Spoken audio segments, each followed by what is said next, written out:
Ini juga sebuah concern saya ketika saya melihat banyak teman-teman yang mengajar public speaking.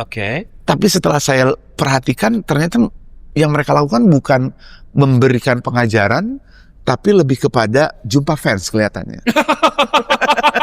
Baru tahun 90-an gue masuk Alpha Music Studio, bukan sebagai penyanyi, tapi penari. Jadi lagu Cerita Cinta itu adalah lagu terakhir yang kita buat sebelum album pertama Kahitna keluar. Itu suaramu ya? Iya. Jadi pada saat itu tuh gue tuh sedang koleksi alat kontrasepsi. Iya. Oh, ya. Itu adalah pengalaman pertama. Jadi gue banyak belajar dari Wisnu Tama tentang how to present menjadi seorang presenter TV. Namanya acaranya Saran, Aksi, dan Visi di Indosiar. Dan gara-gara acara itu, saya mendapatkan Panasonic Award untuk pembawa acara talk show terfavorit. Mengalahkan Helmi Yahya, mengalahkan Tanto Yahya. Sombong. Padahal guru gue semua tuh. Podcast Fix Mantap, bikin hati tertawa. Podcast Fix Mantap. Halo Sobat Mantap, jumpa kembali dengan saya Mas Rere, masih di podcast Fix Mantap. Gak kuku, au au. Asik. Rame kan Mas? Oke, nah masih bersama saya tentunya, dan hari ini kita ditemani oleh tamu kita yang pasti di generasi 90-an. 90-an bener ya? 90-an. 90-an pasti tahu dong, dulu ada, kalau dulu di TV tuh ada Galileo. Bener ya? Galileo ya? Itu, nah ini adalah presenternya. Nah kalau ibu-ibu muda biasanya pada tahu yang namanya kelompok Kahitna. Nah ini adalah salah satu personilnya dulu. Dulu tuh kemarin kan ada Rita Effendy. Nah, Rita Effendy bener kan? Rita Effendy dulu Kahitna juga kan? Betul. Kemudian dia. Nah, siapakah dia? Ya, perkenalkan silakan. Gak kuku au. Hai, Roni Waluya. Apa kabar? Sehat, Mas? Alhamdulillah selalu sehat. Looknya seger banget. Ya terus mau gimana emang? Emang apa sih bawaannya begini? Yang mesti dipikirin sekarang apa sih? Oh gitu. Bersyukur aja gitu loh. Oh gitu. Iyalah. Karena semuanya sudah nggak mencari uang kayak bayi ya. Tetap lah cari duit. Karena ini udah gak butuh uang, butuh kebahagiaan kayak bayi. Enggak, duit itu nggak usah dicari. Oh, oke. Biarkan duit mencari kita. Oh, amin. Gitu loh, afirmasinya positif iya sekali dong, ya. ya Jadi harus. kita yang dikejar uang ya. Amin. Oke. Roni Waluya. Ini nama yang melekat erat dengan Kahitna sebetulnya ya. Tapi tiba-tiba dia bersolo karir. Waktu itu lagunya apa tuh yang keren banget? Cerita cinta. Yang pakai itu apa? Yang solo. Yang solo. Maafkanlah. Maafkanlah ya, Iya. yang skateboard gitu Iya, ya. iya. Gimana sih lagunya? Maafkanlah kasih segala salahku. Iya. Emang masih inget ya? Ya zaman dulu, makanya saya lupa, mumpung ketemu orangnya pengen dinyanyiin. Boleh dong cerita awal mulanya bergabung dengan Kahitna? Jadi perjalanannya cukup panjang. Artinya gini, saya tuh lulus SMA, awal karirnya menjadi penyiar radio dulu. Oke. Di Bandung. Di Bandung. Radio Anak Bandung, OS. Anak Bandung. Oh, oke. Jadi aku dari sekolah itu sampai lulus kuliah itu di Bandung semua. Oke. Nah lulus SMA itu 88, kemudian tahun 89-90 aku mencoba untuk menjadi penyiar radio. Oke. Dan dari situlah awal karirnya sebetulnya. Radionya Radio OS Bandung. Ya. Beken sekali waktu itu ya. Alma Mater sama Tri Utami. Oke. Terus setelah itu mulai ngeband juga. Jadi saya sama teman-teman SMA itu bikin band namanya 5 Band. Vokalisnya saya, Dewi Gita, sama almarhum Martin Saba. Oke. Adiknya Carlos Saba. Itu gue belum masuk ke Alpha Music Studio tuh. Oke. Baru tahun 90-an gue masuk Alpha Music Studio, bukan sebagai penyanyi, tapi penari. dah. Oh, Elvas dulu ada penarinya juga ya? Jadi namanya sih Elva Music Vocal Group. Oke. Tapi karena lagunya sudah direkam, jadi kita performnya sebagai penari karena lagunya adalah lagu-lagu daerah. Oke. Dari Aceh, dari Sabang sampai Merauke. Oh, yang lagu itu. Iya. Saya tahu. Dari Kembanglah bungo Ya. bungo jempa sampai ke yam koram beyamko, itu kita dilatihnya sebagai vokal grup tapi hanya gerakannya saja. Disitulah baru mulai kenal Hedi Yunus, Carlos Sabah gitu ya. Dan pada saat itu Kahitna masih formasinya berempat. Carlo, Hedi, Rita Effendi, sama Neta Kade. Gitu loh. Nah pada saat formasi berempat itu kan Hedi udah mulai solo tuh.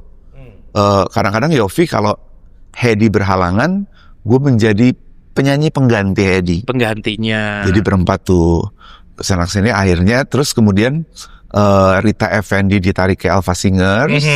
Neta Kusuma Dewi waktu itu harus menyelesaikan sekolahnya.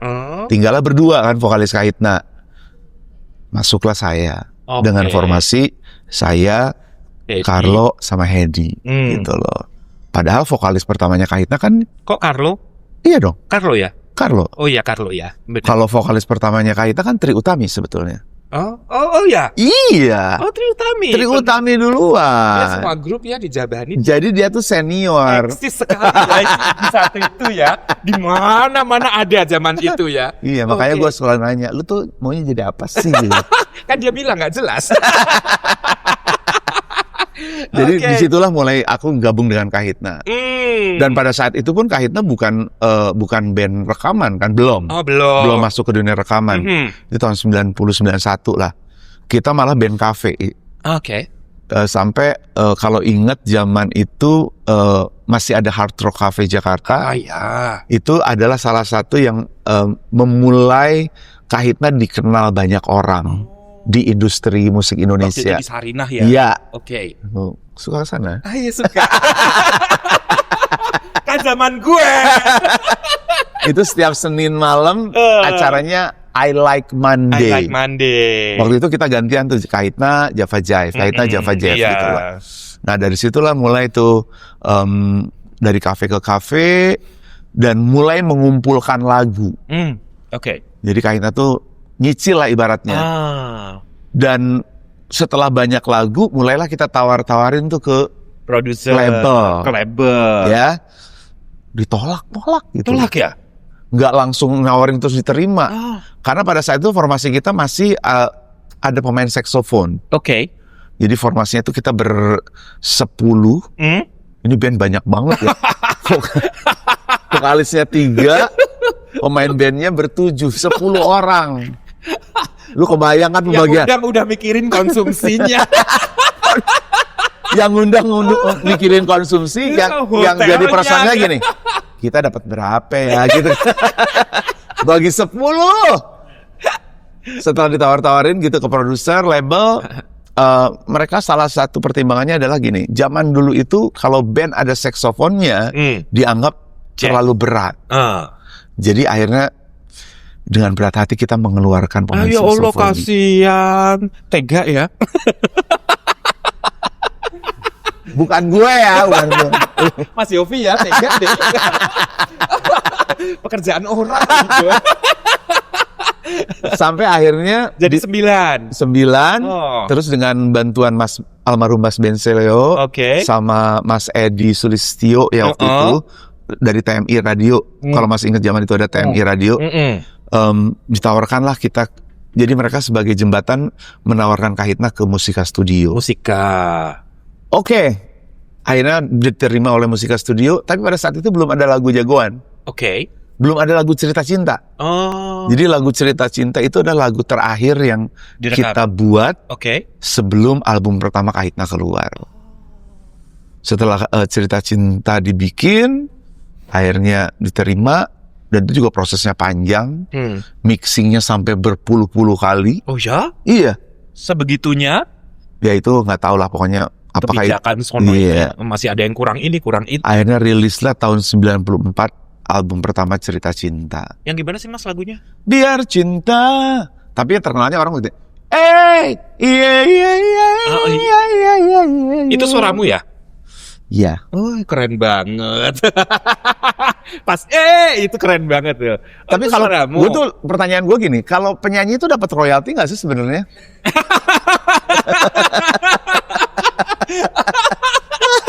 karena itu ini yang fenomenal banget ya, yang iya Perasaan itu ya. Gue pernah dapet royalti. Sekarang kan lagi ribut-ribut soal royalti pencipta lagu ya. Terus gue gini, emang kalau penyanyi harusnya kan ada hak terkait harusnya. Harusnya, ya apalagi kan? Suaramu yang itu ya, yang itu ya. Jadi itulah sejarah gue bersama Kahitna. Kahitna, dan di situ meledak ya. Des, langsung boom. Ya lumayan lah, meledaknya dapat kue tart. Penyanyinya dapat kue tart. Ada cerita seru gak di album itu? Iya itu.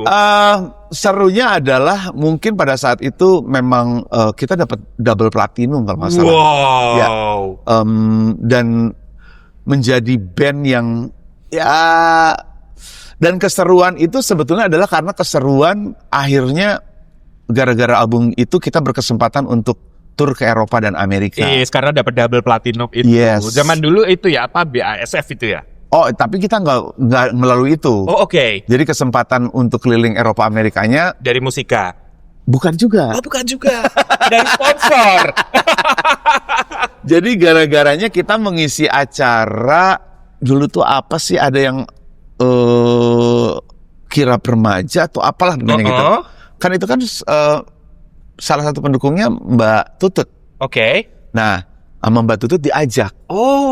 Jadi semacam misi kesenian. Oh, oke. Keliling ke Eropa dan Amerika. Oh, jadi tampil di sana. Tampil di berapa negara ya? Amerika, Eropanya Inggris, Prancis, Belanda, Hungaria, Polandia. Jadi ke 6 negara.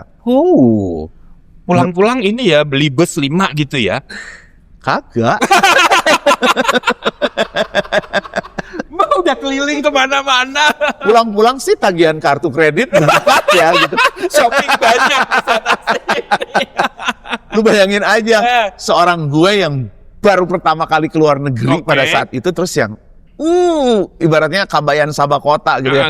Yang kayak, dan gue tuh tipikalnya orangnya nggak bisa diem. Jadi maupun ke kota manapun terserah deh, orang yang aduh capek, gue kagak. Tetap ngaprak ya. Gue inget banget pertama datang itu ke LA. Di LA ya kita cuman ke KBRI dan segala macam, Konjen atau KBRI lupa. Terus habis itu kita pindah ke Boston. Karena di Boston yang lama kita sekitar 2 minggu lah di Boston. Bahkan dari Boston terus ke Washington. Tapi kita semua koper ditaruh di Boston karena base-nya di Boston. Ke Washington gue ingat banget, di Washington itu kita nyampe jam 2 pagi di Washington. Kagak tidur gue. Ngaprak. Gue ganti baju terus si Hedi bilang gini, kemana lo? Mau jalan-jalan? Jam 2 pagi. Bodoh amat gue bilang. Terus dia yang, ya udah gue ikut. Bukannya tidur malah ngikut ya. Akhirnya kita jalan-jalan ke White House. Ke depan White House gitu-gitu. Duh, ini bener-bener orang mau jam 2 pagi pada tidur gitu. Kita jalan-jalan foto-foto. Kan di sana jam 2 pagi itu masih terang gitu, terang benderang ya. Ya itulah, sampai ke besoknya belum show kan. Gue sih udah, lu mau kemana? Lu gila lo, ini kesempatan untuk jalan-jalan. Jadi gue naik tram dan segala macam. Dan gue explore orangnya. Ke Pentagon City, kemana. Sama beli-beli itu ya, kaos-kaos hard rock gitu ya. Kan zaman dulu itu oleh-olehnya. Iya, betul. Apalagi pada saat itu kita memang lagi jadi bandnya hard rock.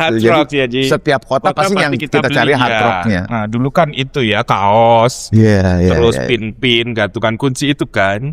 Botol-botol. Gue tuh mau cerita tapi takutnya nanti sensor aja kalau misalnya kira-kira ini. Jadi apa, cerita aja. Jadi pada saat itu tuh gue tuh sedang koleksi alat kontrasepsi. Iya, oh, ya,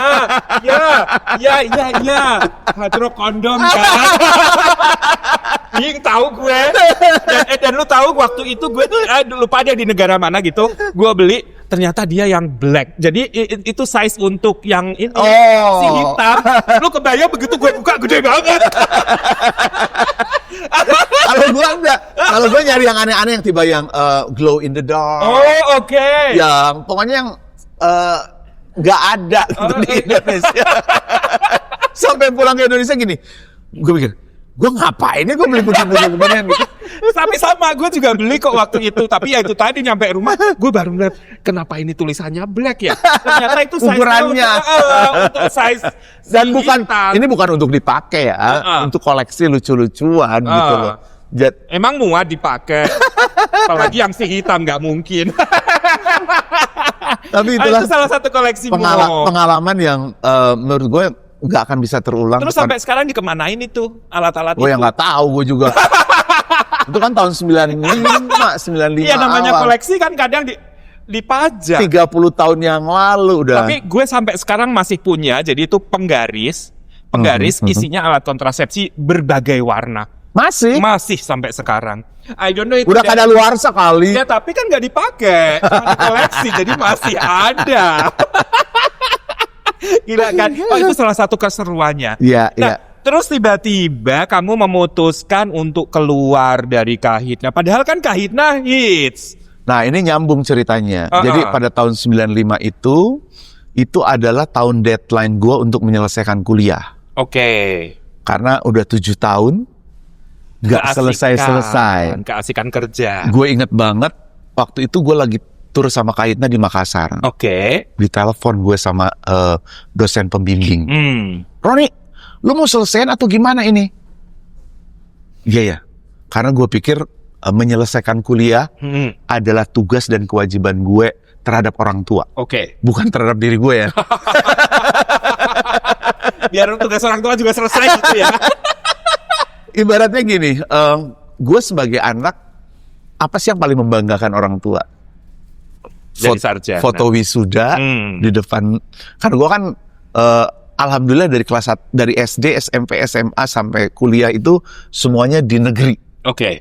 Sampai kuliah di Unpad ekonomi. Oh. Dan pada saat di Unpad itu gue sekelas sama Farhan, Niko Siahaan, itu teman sekelas semua tuh. Satu jurusan, satu angkatan, dan lulusnya bareng di cuci gudang. Oh. Setelah 7 tahun itu ya. Gue inget banget zaman itu nulis skripsi itu kan belum seperti sekarang ada Word, ada apa Excel segala macam. Dulu masih pakai bukan Windows, apa namanya? DOS. Iya, DOS. Pakai DOS. Terus aplikasi untuk ngetiknya itu si Writer. Ya Allah, itu zaman komputer baru keluar itu yang pakai disket. Disketnya yang gede lagi. Iya. Begitu disketnya korap anjir gitu kan ya. Udah nulis banyak-banyak. Nah, itu adalah satu perjalanan yang akhirnya gue harus memutuskan pada saat itu memilih mana, meneruskan sekolah. Dan sebetulnya juga ada kasus lain yang kayaknya ini memang kalau gue lihat ini memang perjalanan karir gue di industri ini ada di situ gitu loh. Tahun 95 itu juga bertepatan dengan gue harus merilis album solo. Solo? Ya. Oke. Album solo gue harus rilis, kuliah gue harus selesai. Dan ternyata personil Kahitna, kecuali Hedi Yunus yang sudah mengeluarkan solo duluan, itu tidak boleh mengeluarkan album solo sebelum Kahitna merilis 4 album. Oh, kontraknya begitu di Musika. Dan gue dikasih pilihan, lu kalau mau rilis solo berarti lu keluar dari Kahitna. Tapi kalau misalnya lu nge-pending solo lu masih tetap di Kahitna. Gue bilang, ya karena gue juga harus selesaiin kuliah, sementara tur Kahitna juga lagi banyak banget. Akhirnya gue memutuskan, ya udah, gue sendiri aja. Oh, daripada gak konsisten. Iya. Akhirnya gue menyelesaikan kuliah dan merilis album solo. Oh, solo gitu keluar loh. Itu yang banyak pertanyaan, kenapa sih lo Kahitna lagi? Ya, Ya memang jalannya musik gitu menurut gue gitu. Itu tahun 95 tuh. Dan ya buat gue bersyukur banget. Bersyukur banget pernah menjadi bagian dari Kahitna, karena buat gue keluar dari Kahitna pun bukan keluar ribut gitu loh. Keluar baik-baik. Bahkan setelah keluar dari Kahitna pun gue masih sering diajak untuk menjadi, kalau misalnya kan Hedi tahu sendiri sibuk banget. Iya. Jadi kalau Hedi nggak bisa, kadang-kadang gue gantiin Hedi dan segala macam. Sampai sekarang masih seperti Enggak sih, kalau sekarang sih udah enggak. Iya. Waktu itu ya. Iya. Oh. Jadi walaupun kamu sudah keluar dari Kahitna, tetap kamu masih suka ganti. Masih. Oh. Pada saat itu. Pada saat itu. Iya. Oke. Pada saat kan Mario itu masuk di album ketiga atau keempat gitu ya. Kan pernah 2 album, akhirnya cuma berdua tuh. Hedi sama Carlo doang. Cantik itu Itu berdua ya. Iya. Udah nggak ada kamu ya. Andai Dia Tahu itu berdua. Gue cuma 1 album doang. 1 album doang. Dan bersyukurnya orang notice gue bahwa ex Kahitnanya itu gitu loh. Padahal cuma 1 album doang dibandingkan dengan begitu banyaknya albumnya Kahitna gitu loh. Ada penyesalan nggak sih kalau sekarang kamu sudah nggak bergabung dengan mereka, sementara karir Kahitna sampai sekarang itu masih eksis lah gitu? Gue nggak pernah diajarin untuk nyesel, artinya semua itu adalah sebuah proses yang memang harus gue lalui. Oke. Dan ketika gue melihat Kahitna begitu eksis, masih eksis sampai sekarang, ya gue syukurin aja gitu loh. Ya kalau misalnya ibaratnya gini, setelah keluar dari Kahitna gue ngeluarin album solo. Setelah ngeluarin album solo, akhirnya gue bisa masuk ke dunia TV sebagai presenter. Nah itu kan perjalanan yang harus disyukuri, karena ternyata prosesnya oke. Gitu loh. Dari situ kamu bisa membuka jalan-jalan lah. Betul. Gitu. Oke. Ya. Kenapa akhirnya kamu terima tuh tawaran TV jadi presenter? Kan kamu penyanyi. Gini, gue tuh orangnya seneng dengan profesi dan dunia lain. Itu baru kan dunia lain. Maksudnya sebuah profesi, Uka-uka sebuah karir yang di luar dari apa yang pernah gue hadepin gitu loh. Tantangan, challenge gitu loh. Termasuk presenting. Pada saat Kahitna sering tur ke TV dan segala macam, gue ketemu dengan orang yang namanya Wisnu Tama. Oh, Mas Wisnu. Gue bilang, Tam, kalau misalnya ada program baru, mau dong gue di casting. Oke. Tahun 98, tiba-tiba Tama nelfon gue, Ron, ini ada program baru. Programnya talk show, ya. Program talk show, kan tahun 98 itu kan lagi reformasi. Di mana suara mahasiswa lagi kencang. Gokil-gokilnya gitu kan. Akhirnya, talk show-nya seperti apa? Jadi talk show-nya audiensnya mahasiswa, narasumber yang diundang adalah birokrat. Entah itu pejabat, menteri, anggota DPR, segala macam. Akhirnya gue casting. Setelah casting akhirnya bilang Tama, lu masuk. Itu adalah pengalaman pertama. Jadi gue banyak belajar dari Wisnu Tama tentang how to present menjadi seorang presenter TV.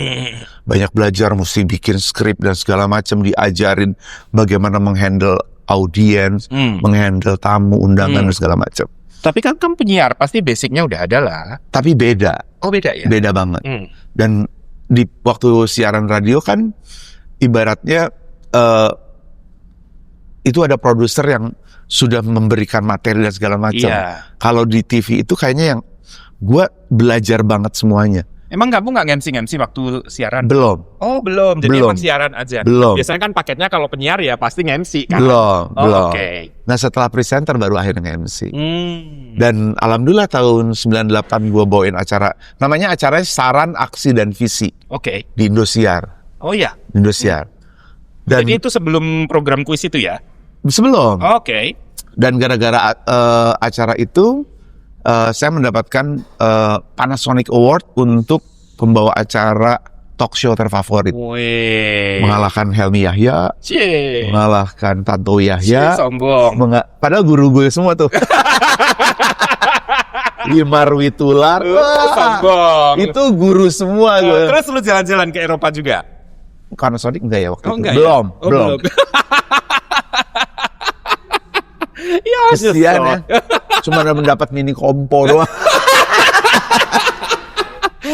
Tapi kan sebuah penghargaan luar biasa ya. Itu pengalaman pertama yang memicu gue akhirnya, oh ternyata dunia gue di sini. Akhirnya sibuklah dengan dunia presenting. Nyanyinya? Ya, jobnya lebih banyak ke presenting akhirnya. Kalau hiatus dulu ya nyanyinya ya. Kalau dulu udah ada sosial media, mungkin gue sengetop Raffi Ahmad waktu itu. Sayangnya belum ada sosial media. Eksploitasi yang tinggi sekarang. Gitu loh. Karena gue inget banget di satu momen sekitar 2004-2005 itu gue tuh memang kerjanya gini. Jam 4 pagi gue udah dijemput sama sebuah station TV karena harus di morning show-nya mereka. Dari situ pindah ke station TV lagi untuk recording acara game show. Siangnya gue harus pindah station TV karena juga untuk acara lain. Malamnya itu harus presenting acara bola. Jadi sehari itu bisa pindah ke 4 station TV gitu loh. Makanya kalau misalnya waktu itu ada station TV, sosial media, udah sekaya Raffi Ahmad ya. Paling enggak gue jadi komisaris apa gitu. Tapi ya itulah perjalanan. Itu perjalanan. Jadi dan semuanya indah ya. Nah, pengalaman itulah yang akhirnya membuat gue bahwa ilmu itu bisa didapatkan karena kita mempraktekkan, gitu loh. Saya banyak belajar dari orang-orang yang menjadi role model, termasuk Tantowi Yahya. Saya belajar banyak tentang public speaking dari beliau. Walaupun pada awalnya Tantowi Yahya bilang gini, gue tuh nggak punya sekolah, dia bilang. Gini aja mas, aku bilang, kalau mas lagi nge-MC, kasih tahu biar saya datang, saya belajar. Jadi saya selalu datang kalau dia lagi presenting dan segala macam, gue duduk nih paling depan bawa catatan, nyatet apa yang dia lakuin. Sampai pada akhirnya Tantowi Yahya bikin Tantowi Yahya Public Speaking School. Saya diminta untuk menjadi pengajar. Gayung bersambut ya. Emang modus lu begitu ya, pura-pura belajar, padahal sebetulnya ngelobi ya. Tapi disitulah pengalaman pertama saya untuk ke dunia training akhirnya. Mengajar. Itu tahun berapa ya, gue juga lupa, udah tahun 20 tahun yang lalu mungkin ya. Jadi mulailah saya masuk ke dunia training dan akhirnya ketemu dengan orang-orang yang ya ternyata kalau misalnya kita vibrasi dan frekuensinya ada di situ, yang datang ya di situ. Iya benar. Sampai akhirnya ketemu sama orang yang namanya Jaya Setiabudi. Saya masuk ke dunia training entrepreneurship. Ya, makanya saya bilang saya orang yang senang menerima tantangan, challenge gitu loh. Gue bilang, gue tuh nggak punya pengalaman di dunia entrepreneurship. Ya lu belajar. Akhirnya dengan belajar dari tahun 2006 sampai terakhir 2022 apa 2023 di training itu. Ngajar di sana. Ngajar, menjadi fasilitator. Kamu kuliahnya apa sih? Ekonomi. Serba nggak nyambung ya. Tapi itulah berkahnya gitu ya. Dan dari situlah saya akhirnya membuat resume, merangkum semua ilmu yang saya dapat dari para mentor-mentor saya, guru-guru saya, dan dari apa yang sering saya praktekin, maka saya mulai membuat sebuah dan ini juga sebuah concern saya ketika saya melihat banyak teman-teman yang mengajar public speaking, tapi setelah saya perhatikan ternyata yang mereka lakukan bukan memberikan pengajaran, tapi lebih kepada jumpa fans kelihatannya.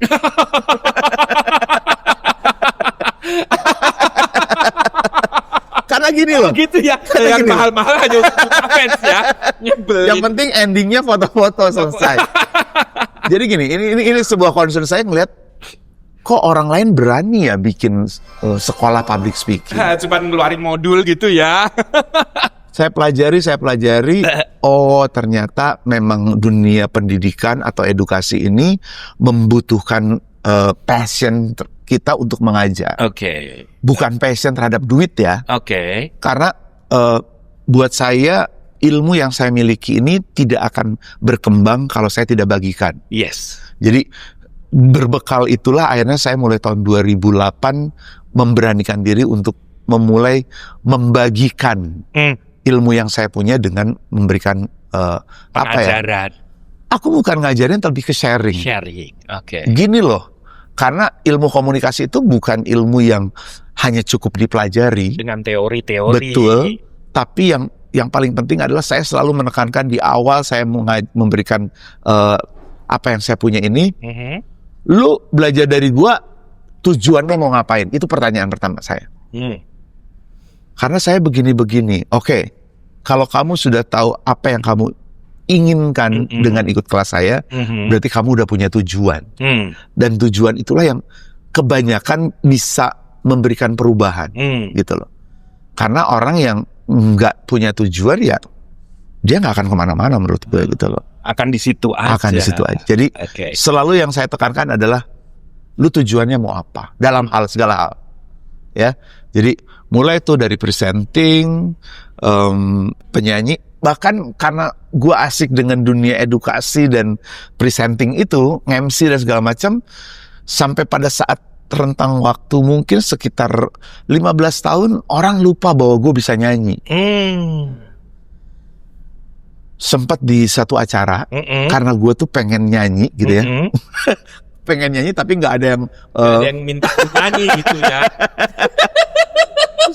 Saya dengan idenya gini, Pak, boleh nggak di awal openingnya saya nyanyi? Oh boleh mas, kata gitu. Akhirnya gue nyanyi lah.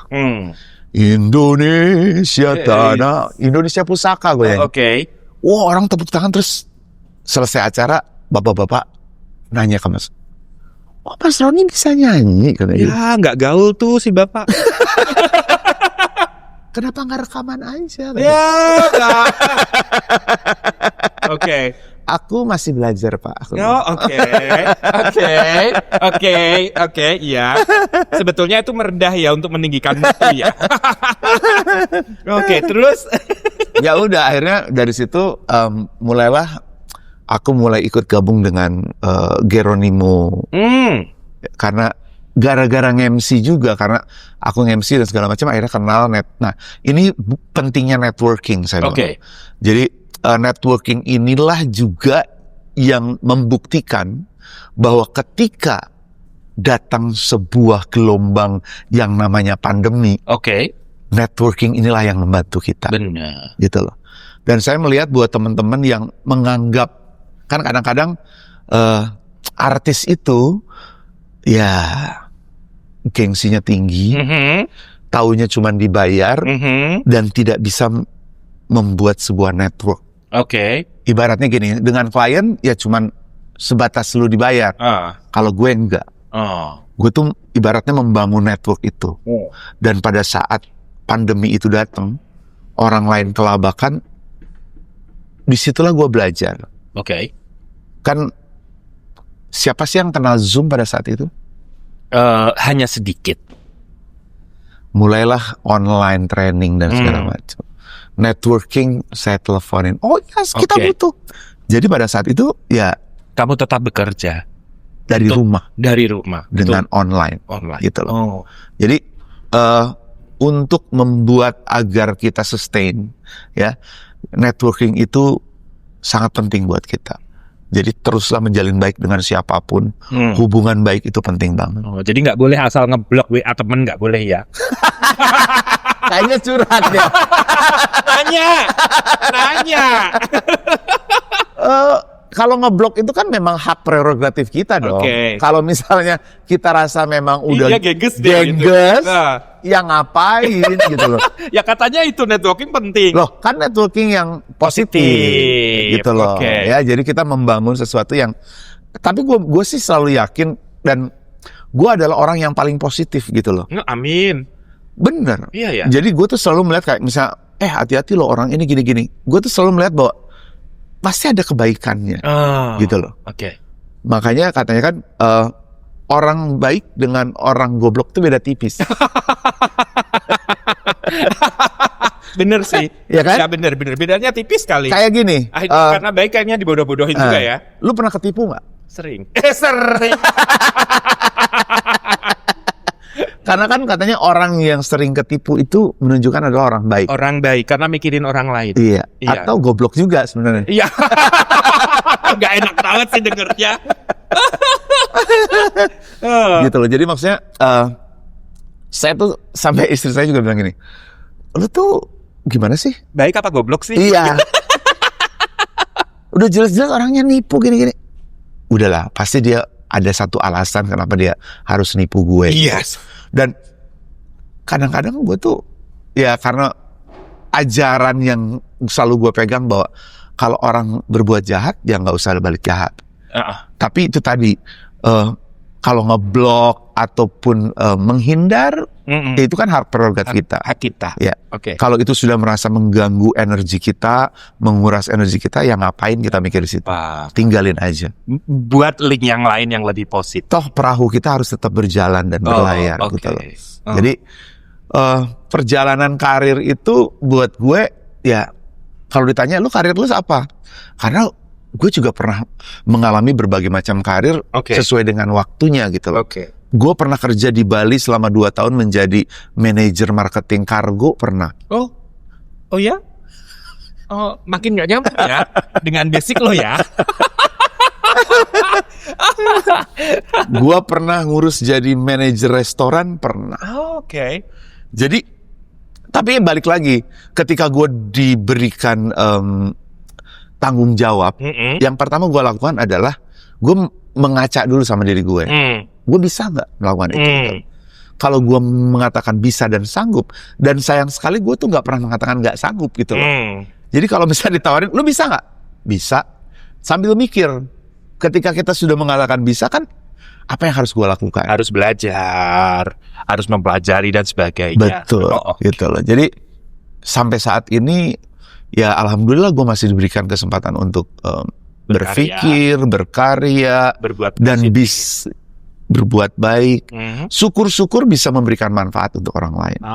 Luar biasa. Gitu loh. Dan kita harus adaptif jadi orang. Jangan gini loh. Idealis boleh, ya, tapi kita harus adaptif. Artinya adaptif terhadap perkembangan yang ada di sekitar kita gitu loh.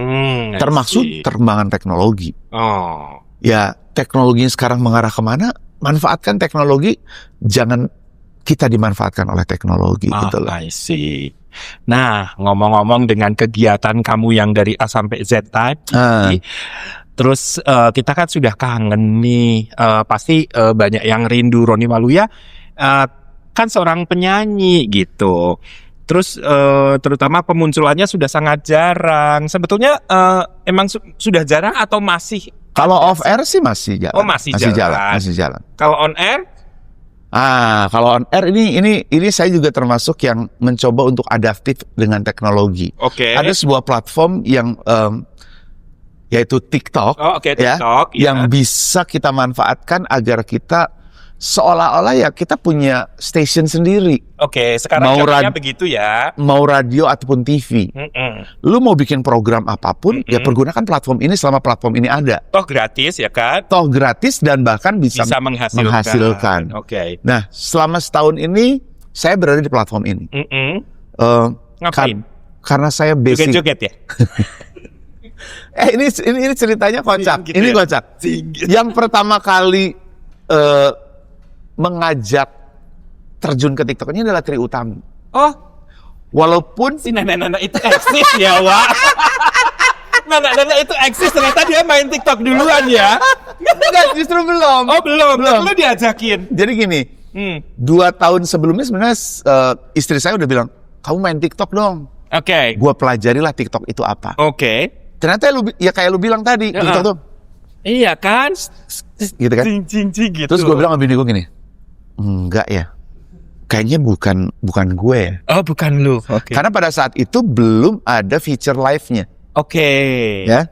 Nah. Jadi cuma video-video pendek ya waktu itu ya. Betul. Sama jualan. Sama dagang. Iya. 2 2 tahun kemudian barulah Trie Utami telepon. Ron, sini dong. Jadi rumahnya Trie Utami adalah tempat kita diskusi berbagai hal. Datanglah gue ke rumahnya. Ada apa? Ini ada yang namanya TikTok. Dia bilang. Gue tahu. Peka ya si ibu itu ya, ternyata lebih peka dari kalian-kalian. Karena dia juga atas dorongan orang-orang di sekitarnya, Oke. lu masuk TikTok dong gitu loh. Oh, jadi Mbak Ii duluan yang di ini yang Iya, push tapi untuk kan dia TikTok. selalu ting-tengnya sama gue, ini ada TikTok, kita mau ngapain ya di Kalian TikTok? bestie memang ya. Iya, karena kita tuh Langsung ngondek lo. Iya. Capricorn, Mm-mm. sama-sama Capricorn, Oke. yang kadang-kadang dia mikir apa, gue juga udah mikir yang sama gitu. Oh ya Allah, saking kliknya. Iya. Oh oke. Terus udah gitu kita ngapain ya di TikTok? Hmm. Ya mau ngapain gue bilang. Oke. Apa yang bisa kita lakukan? Balik lagi. Selain joget-joget. Kata kuncinya adalah manfaat apa yang bisa kita berikan? Oke. Manfaat. Oh, Kita selalu mikir itu. Yaudah, gimana kalau kita bikin podcast? oke. Live. Live. Hmm. Jadi live podcast, Mhm. bikinlah kita namanya kolam susu. Kolam susu. Kopi malam suka-suka. Oh, oke. Jadi kita mau ngobrolin apa terserah kita. Namanya juga suka-suka. Malam-malam. Malam-malam. Live-nya jam berapa? Jam 9 sampai sakarpe gitu ya. Oh, sak capeknya aja. Sak sepine. Seminggu 2 kali. Oh, eksis. Selasa, Kamis. Oke. Bikinlah flyernya, promo segala macam. Oke. Mulailah live. Rame yang nonton. Rame ya. Asalnya kita ngobrolin soal hal-hal yang Yang ibaratnya ringan-ringan yang ringan-ringan, lah, hiburan. Ya. Udah tuh Selasa, Kamis, sampai akhirnya kita mulai ngomongin yang berat-berat ya. Apa? Soal budaya apa Oh, gitu. oke, udah mulai kelasnya Bu Ii ya. Gue gini, anjir capek banget. Pusing. Hidup gue udah Tadi aja gue dengerin dia udah mulai pusing.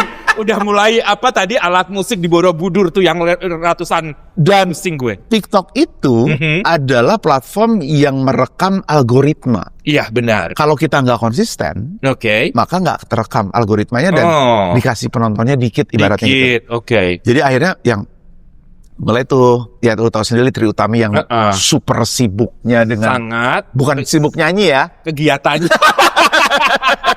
Enak aja kemarin gue lihat dia nyanyi. Ah, iya. Bersama Rumpis. Udah sibuk-sibuk, udah mulai belang bentong. Akhirnya dari situ gue juga baru mulai kenal yang namanya Reza Herlambang. Oke. Reza kan emang sering live kan nyanyi Nah, tapi dia lebih duluan di TikTok. Oh. Karena kebetulan kita di agensi yang sama. Oke. Kata Reza gini, Kang, lu ngapain sih ngobrol-ngobrol nggak jelas katanya di TikTok? Anjir, gue bilang, ini podcast loh gitu. Ya, dan ngobrolinnya udah yang bener loh, budaya ya dibilang nggak jelas sama Reza. Kan beda generasi, Pak. Beda generasi. Udah deh Kang, katanya. Kan Kang Roni penyiar radio, penyanyi. Orang taunya Kang Roni penyanyi. Udah nyanyi-nyanyi di TikTok. Kita tuh pada saat itu belum punya pikiran. Oh bisa nyanyi-nyanyi di TikTok gitu loh. Emang iya ya? Akhirnya mulailah. Karena gue basicnya penyiar radio. Gue bikin program. Oke. Morning show. Oh. Awalnya dari jam 6 sampai jam 10, 4 jam. Loh, Persis. yang tadi, yang malam, yang Bye. kolam susu. Bye. Oh, baik. Jadi gara-gara si Reza Herlambang masuk, malah program lu dibuy-in. Jadi belang bentong lah sekali-sekali doang Oke. gitu. Karena Malah, sibuk iya. banget. Akhirnya fokus di morning show. Oke. Dari Mulai jam? tuh, dari jam 6 pagi sampai jam 10 Oh, pagi. udah kayak radio ya. Persis kayak radio formatnya. Jadi yang kena macet bisa nonton TikTok. Karena Oke. ternyata memang ya jam-jam itu jam-jam itu orang sambil entah itu di Jalan. fasilitas transport publik dan segala macam, terus Bisa. mereka sambil dengerin gitu loh. Jadi ibaratnya seperti gue tuh dapat station yang mewakili TV dan radio di situ. Wih, Udah setahun nih gue. udah setahun. Setahun. Berapa banyak followernya? Udah Ska- jutaan nggak? Enggak lah, gila jutaan. Gue sekarang berapa? 25.000 baru. Wih, itu banyak banget loh. Banyak ya? Iyalah. Ya belum lah dibanding influencer-influencer yang jutaan itu. Iya, bentar lagi. Nah udah, akhirnya karena saya udah mulai aktif di TikTok, kan bini gue penyanyi, anak gue penyanyi. Guys. Gue bilang sama mereka, tuh, gue udah bikin studio, pakai dong studio gue.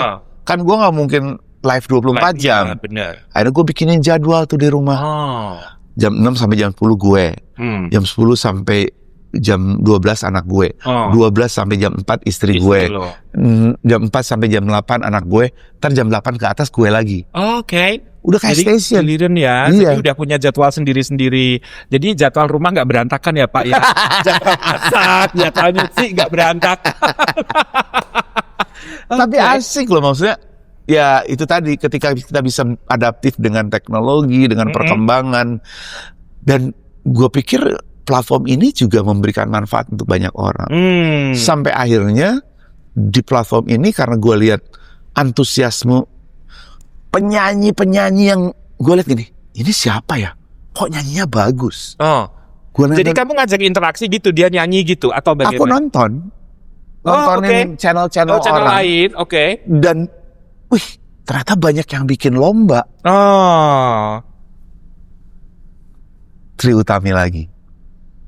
Karena ibu juri, ibu mentor ya.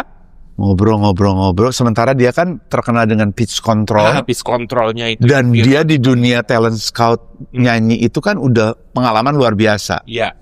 Ngobrol, akhirnya gini, gimana caranya memindahkan format sebuah talent scout nyanyi yang seperti di TV ke TikTok. Oke. Akhirnya muncullah Indonesia Singing Academy. Sebuah ajang pencarian bakat di dunia nyanyi di TikTok. Itu dari bulan Maret sampai Agustus kemarin udah grand final. Itu atas ide dari Mas Roni dan Bu Ii. Oke. Si Reza dikemanain? Belum. Ada, Reza ikut. Reza jadi apa dia? Jadi dancer.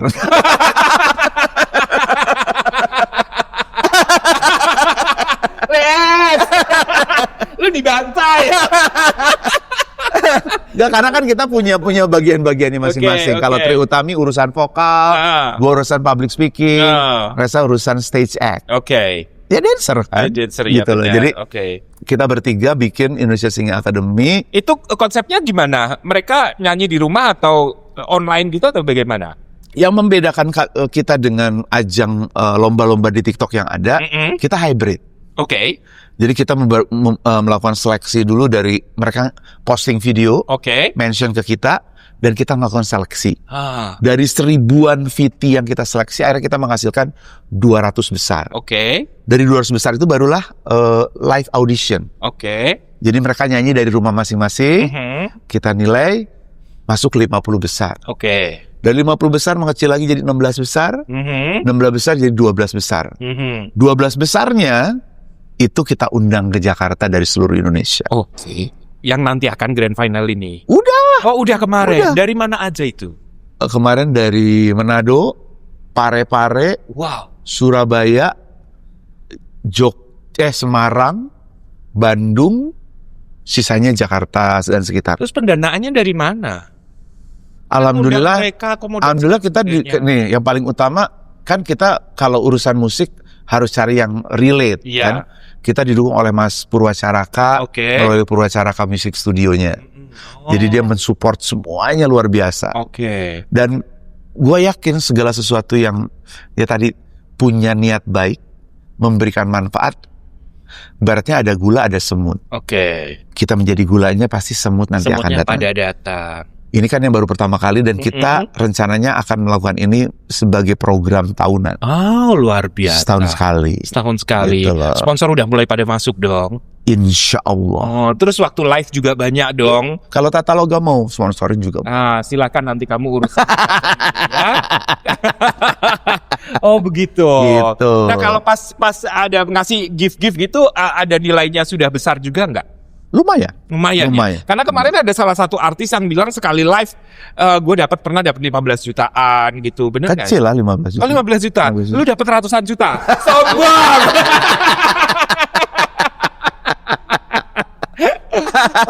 Gitu. Kecil lah 15 juta. Dan kemarin finalisnya yang menang siapa? Gebirne dari Jakarta. Yeah. Nah, selanjutnya mau diapain itu pemenangnya?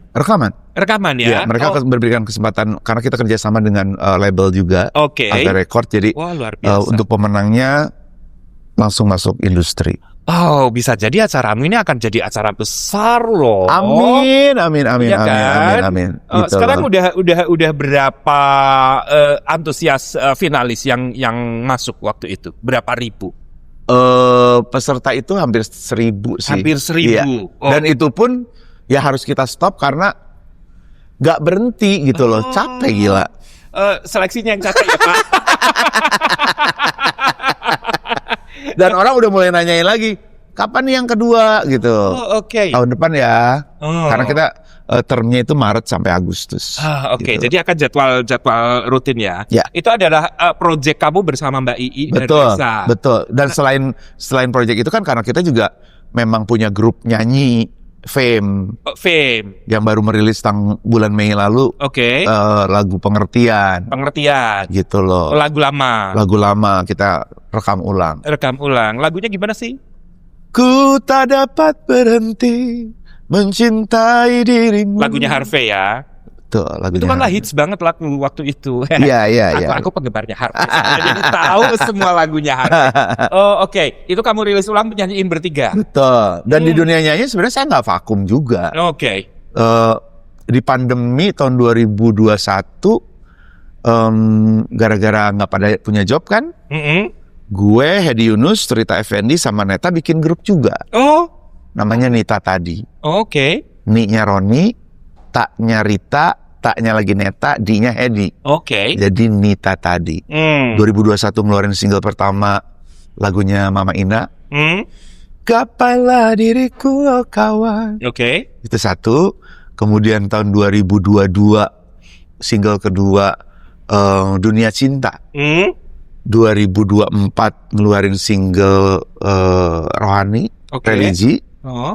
Dan 2025 ini bulan November nanti kita merilis single baru. Oke. Judulnya Masih Ada. Masih ada. Itu yang Nita Tadi. Nita Tadi. Oh, jadi sebetulnya kamu berapa grup sekarang ini?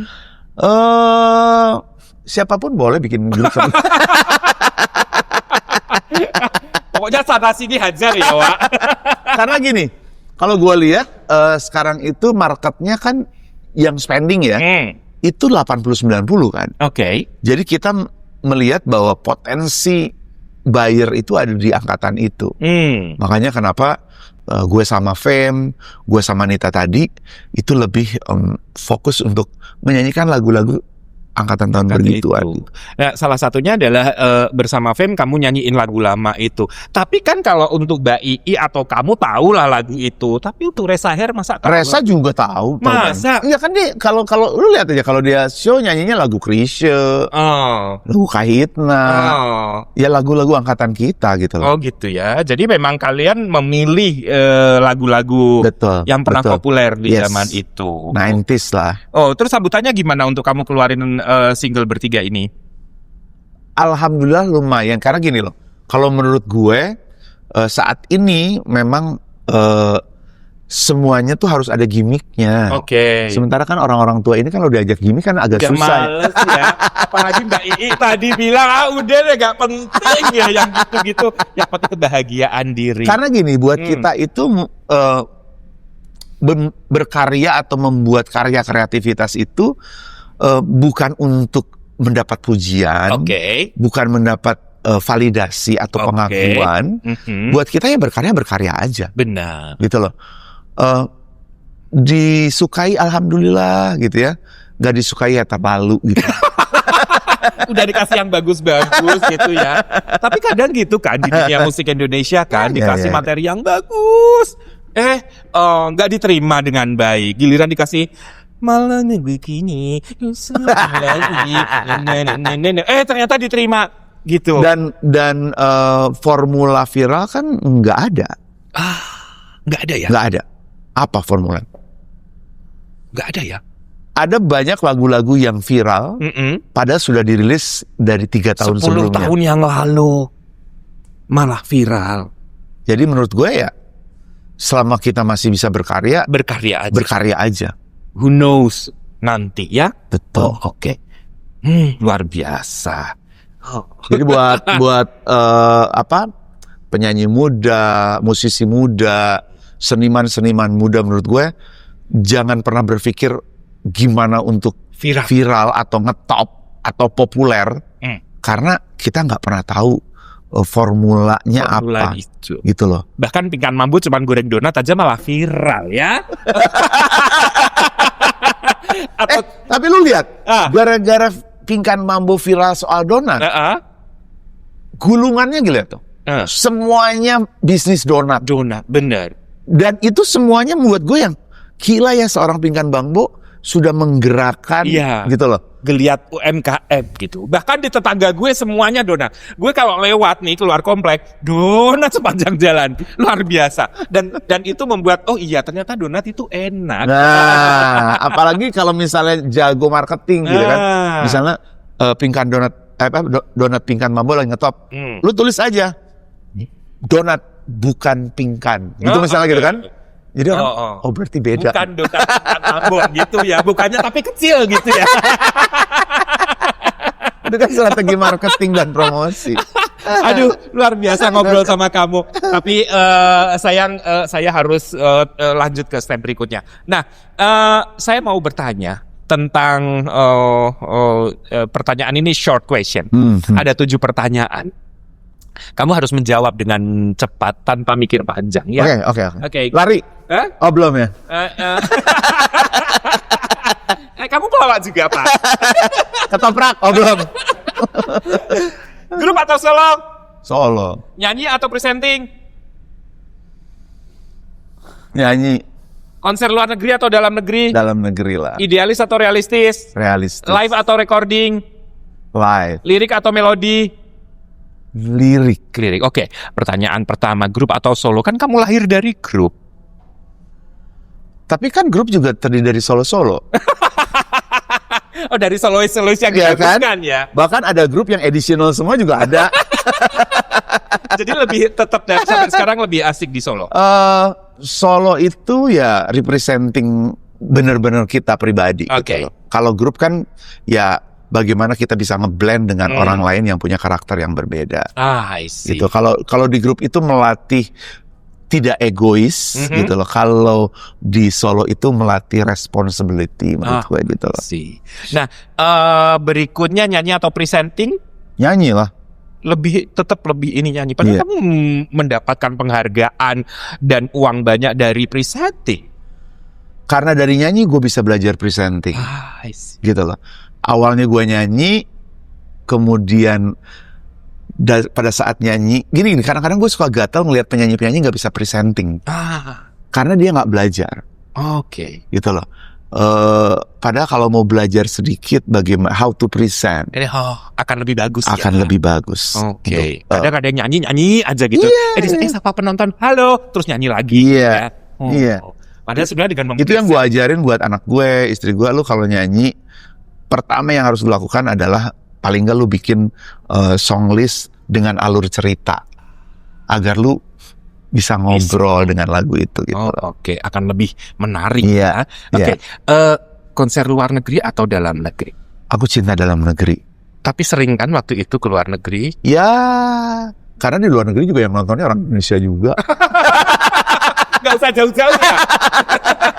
Tapi kan ininya beda. Enggak juga menurut gue. Ke luar negeri bahkan hanya kesempatannya aja kalau menurut gue. Sama jalan-jalannya. Iya, sama jalan-jalan. Liburan gratis lah ya. Iya. Gitu. Kalau gini lah sama-sama aja. Sama aja lah. Jadi nggak usah jauh-jauh ya. Udah pernah di sana ya.